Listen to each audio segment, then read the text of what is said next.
Clint, how helpful do you think getting some rest this past game heading into the play-in is for you and just your body and being ready to go and give it your all?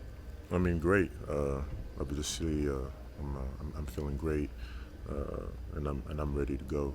I know we've been in a situation a lot with this team, and we know what type of intensity this game's going to be. How do you feel like your team can handle not only the injuries that you guys have kind of faced, but also like this time around, no two-way players, so no Veet in the lineup for you guys, and what could be looked at as just limitations for you guys roster-wise? Yeah, no, I feel like those type of games, win or go home, it's more about a mentality, especially when you're on the road like that. You have to bring up that aggression mentality. You have to bring up you just have to be ready to go to war. Like this has to be a mentality. So obviously, like guys like V who played really well for us, it's gonna be different. But the mentality cannot be affected, even though we're gonna miss V. Clint, what has it been like for you guys to have Trae back, and how has he looked? Yeah, I mean, no, he's been looking good. Always good to get back to pick and roll with him. Feels good to have this floor general again with us. He got the one logo three, I think, against Minnesota. I was like, oh yeah, that feels good to see. So energy wise, to me, it was a great feeling. Just talk about not getting down early and having to try to come back like you had to do a few games this season. You want to kind of get off to a good start, especially on the road. Whatever, at the end, you want to win the game. So obviously, it would be best for us to start the game the right way. I know that they're going to be ready to obviously at home, and the fact that we've played them maybe 10 days ago and we've beat them. So I know that they're going to definitely bring that sense of urgency. But we know all we want is at the end of the game to win the game. So however we start or whatever, what's matters the most is how you finish it. Now, just kind of give us a preview of what you're expecting. I mean, it's gonna be a hard-fought battle in Chicago. I mean, we just gotta be ready to be up there and go up there and be ready to play. Trey, you've obviously been through this playing experience before. How do you feel like it's different this time around? I mean, every year is different challenges and brings different things to the season and to the game. I mean, we never played in Chicago for a play-in, playoff type environment, so or a game. So I mean, it'll be fun. I mean, it's gonna be something different. So we're looking forward to the challenge, though. Trey, physically, and I mean not just obviously with the hand, but your lungs, your legs. How do you feel like you are going into this? I feel a lot better. I mean, I feel like just from like these last couple of games, that last game playing a lot more. Even between like certain games, I've been getting conditioning in, so I'm just trying to make sure I can play at least close to my minutes that I play in the regular season and the play-in game. So. Obviously, go ahead. Trey, obviously you don't want to miss time, but when you're out for whatever it was, 6 weeks, and you're just watching, what are you looking for in what your teammates are doing, or what's happening on the court, things like that? I mean, you look for where you can fit in and be yourself, and I mean, if things are going well, where you can fit in and be just an extra spark to help in what's going well, and if something's not, I mean, how can you fix it when you come back? So. I mean, I don't dive too deep into it. I'm adjustable. My game is adjustable. I can play whatever style with whoever, and I can fit in and make myself and whoever around me stand out. So it's just about coming in and making sure I have the wind to do it, and just in rhythm with everybody. So that's it. Trey, you mentioned on X that you've been listening to some diss music. Oh yeah. How does that kind of hype you up and give you that attack mentality as we got in the playoffs? I probably should have went through what I said. I listened to some Bryson Tiller, so I was on some slow jam vibes, and so I was gonna save it for the playing game. So maybe I'll try to do what I said I was gonna do. So. Trey, obviously with the injuries and then no two-way guys this time around, you get into the play-in. How do you deal with what could be looked at as a disadvantage for you guys, just roster and depth-wise? Can you say that again? I'm sorry. How do you deal with the fact of you guys have the injuries and then no two-way players, so no Veet in this one? How do you deal with that disadvantage, just roster and depth-wise? I mean, it's tough, obviously, but you play the cards you're dealt. I'm a player, so I'm gonna do my job and make sure I go out there and try to give my best and try to, lead our team to win. I can only do what I'm capable of and what I can control. So I'm gonna go out there and I feel like we can still win with the guys we have. So that's just my mentality, and I'm gonna go out there and try to do it. Trey, I wanted to ask you, it's been a little bit of a topic of discussion, but the beard, growing out the facial hair. Oh, a little yeah. bit. Yeah, it was just like some advice thing, just throughout the rehab stuff, just let it grow out a little bit, see how it played out. So who knows? Summertime may come around, I may cut it off, but I'm feeling it right now. Keep it for the play-in. Yeah, we'll see. I'll keep it for the play-in probably. Thank you. All right. Thanks, Trey. Coach, preparing for this play-in game, how do you go about this differently than when you saw this Bulls team just a couple weeks ago?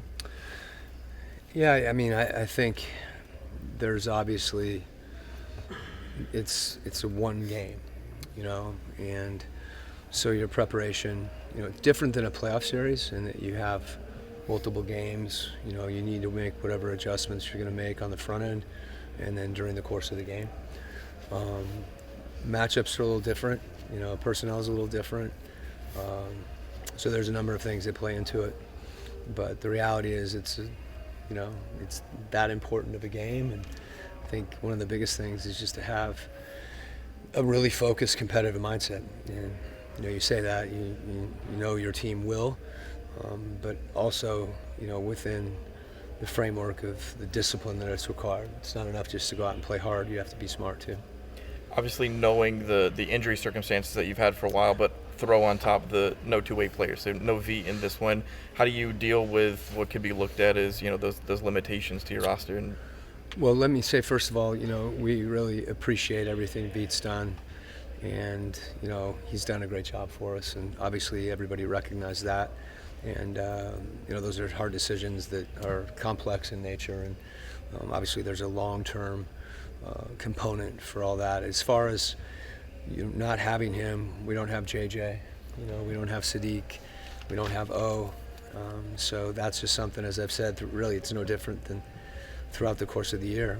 The guys that you do have to be ready to go and have to play at a high level, and you can't lament those things. So we'll be ready. You've now seen 3 games from Trey and this kind of ramp up to get him ready. Do you feel, just from the types of performances that you've seen and getting him conditioned, that he is ready to go for this one game type of playoff?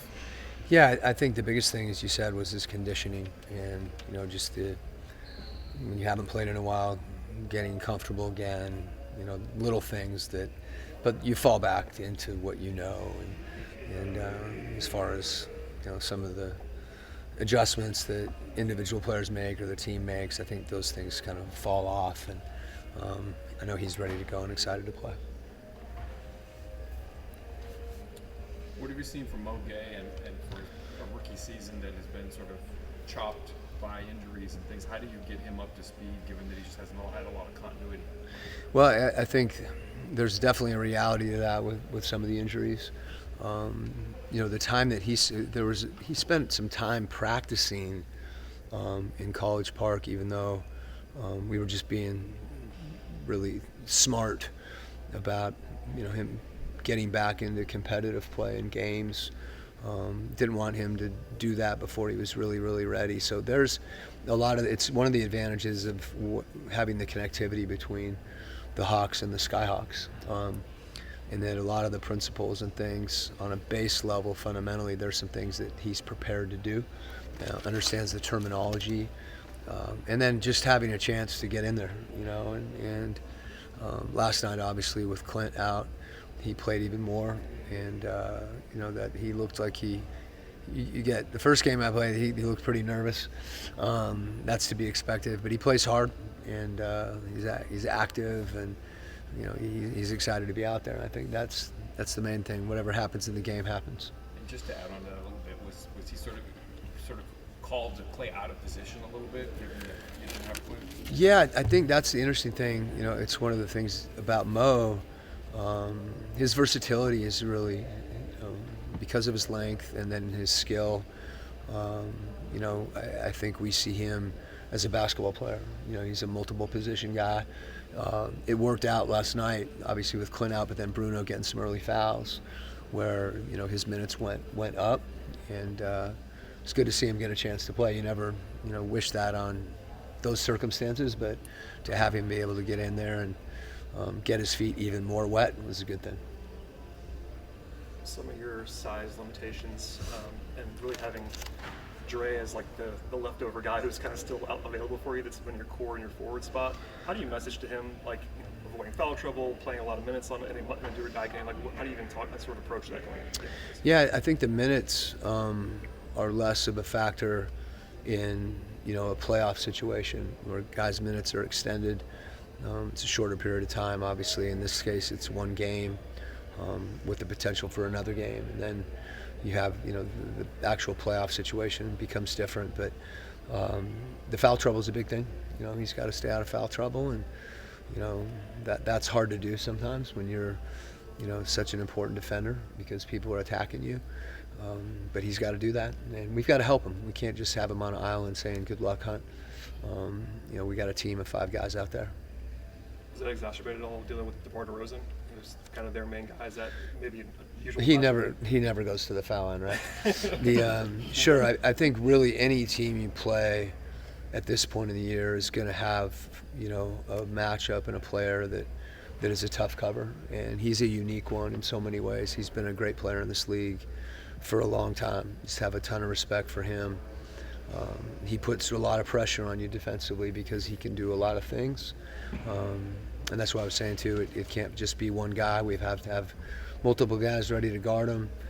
He's going to be in pick and roll situations as a ball handler. He's going to be it as a screener. He's going to be on the post. He's going to be in isolation. Just a lot of different things you have to guard.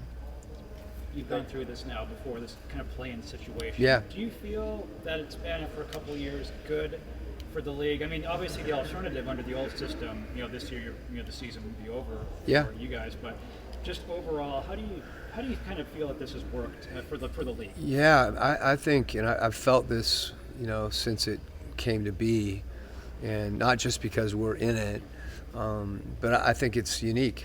I think if you look at the people in the league, I think you get a similar response from most coaches, general managers, owners. I think I think it's been really good, and I don't think it's going anywhere. It's not my decision, but it looks to be something that it has an impact across a lot of ways, a lot of areas, I should say, and it's exciting.